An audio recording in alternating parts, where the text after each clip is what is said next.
is product owner creates a product backlog. Now the team, which is the product owner and the Scrum team, get together for sprint planning, which is when the entire team decides together what to work on from the product backlog list. So a sprint basically is a predetermined timeline within which the team completes set of tasks from the backlog. The length of this time depends on the needs of the team, but usually 2 weeks is pretty typical. At the beginning of the sprint, the developers and the product owner agree on the items from the product backlog, which they will complete during that sprint. This subset of items from the product backlog, which they have extracted to complete in that particular sprint, is what we call the sprint backlog. So the Scrum team isn't just sitting there with blinders on, because they get together every day to communicate their progress and issues. This meeting is what we call daily Scrum, and it is overseen by the Scrum Master, whose job is to keep everyone on the efficient path. So during the daily Scrum, each development team member expresses what task he accomplished since the last meeting, what he is planning to complete until the next meeting, and whether there are any impediments or obstacles on his task while he is completing them.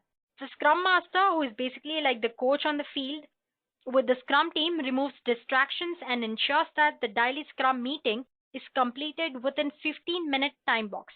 So basically during a sprint, so developer project, they have their daily Scrum meeting where they discuss everything. That's what the second step is all about. At the end of the sprint review meeting is organized by the product owner. All the stakeholders and the Scrum team attends the sprint review meeting. During the sprint review meeting, the development team demonstrate what they have completed since last sprint, and the product owner gives information about what is remaining on the product backlog and the estimated time to complete the project if needed. So remember guys, at the end of the sprint period, the team should have a functional piece of something to show their work.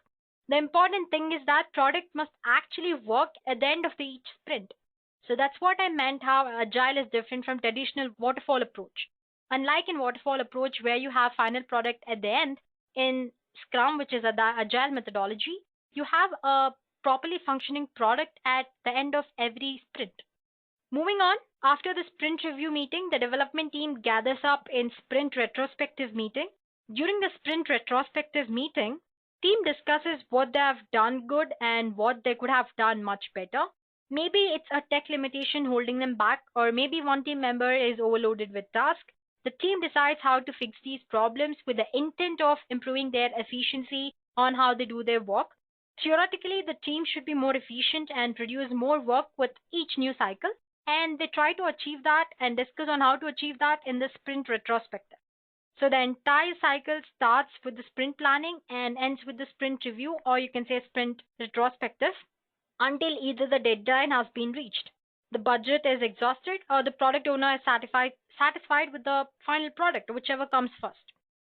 So after sprint retrospective, the cycle again begins. You have certain other things which are left out in the product backlog. They are put to the sprint backlog. Again, the Scrum meeting, the Scrum owner comes and pushes up the spirits of everyone in the team. Then you have